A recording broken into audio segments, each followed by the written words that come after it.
These are all signs of the silent myocardial infarction. But these are also the signs and symptoms of holding a speech in front of all of you. So please bear with me. Your Excellency, dear board, dear professors, teachers, and administration. On behalf of the class of 2009, I would like to thank you for the knowledge you have shared and the guidance you have given us throughout the past 6 years. Before addressing my class, I would like to use the opportunity to thank my parents, my brothers, and my soon-to-be wife for supporting me in every possible way. Dear class of 2009, my colleagues, friends, congratulations on achieving the goal we all have fought for. But I have to disappoint you. Like Wodowski said, our vacation is not over. It has merely just begun. When we are facing numerous practical exams in our future.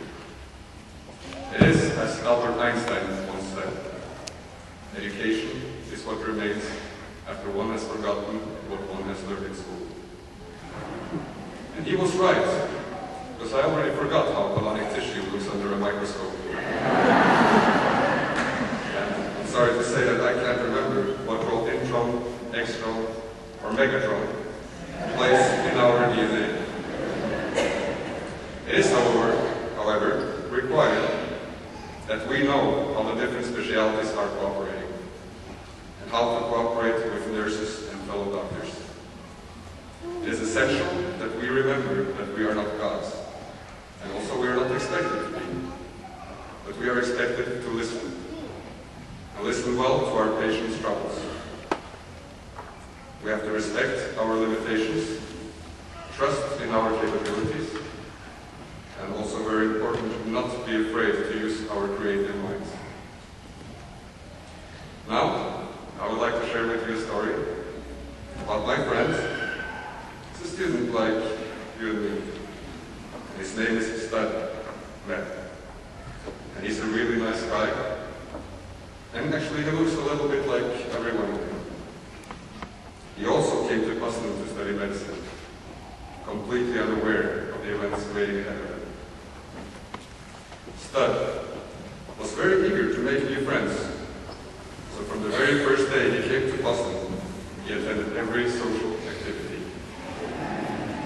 With his new friends, he went to cinema, to town, or to one of the famous vodka parties in Matejki, or the dormitories, which, of course, always ended close to study English, or close to the hallway toilets.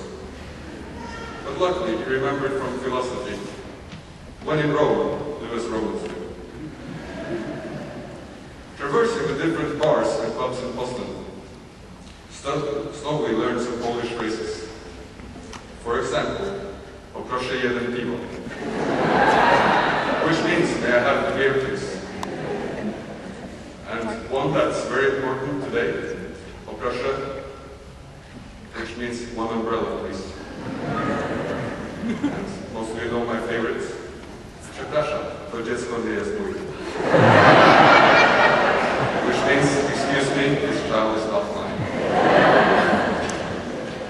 The nights out in Poznan always gave him so much excitement. And the biggest one he always had while trying to find his way back home. Of course, after seeing the fat lady sing in Podwinoga, our last station bar.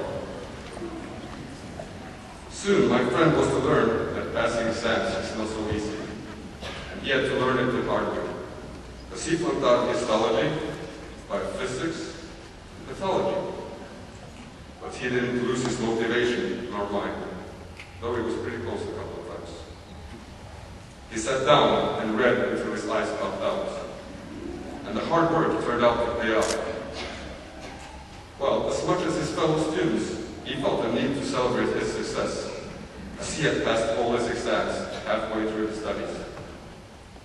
One day, while taking a tram on his way to celebrate his personal victory, a person falls to the ground. Soon he realized he was the only representative of the medical society at the moment. Well aware of the Hippocratic he gave there in this aula 3 years earlier, he ran up to a patient trying to help. Luckily, he remembered what he learned the first day. If the patient is restless, you must blow 2 times in the mouth.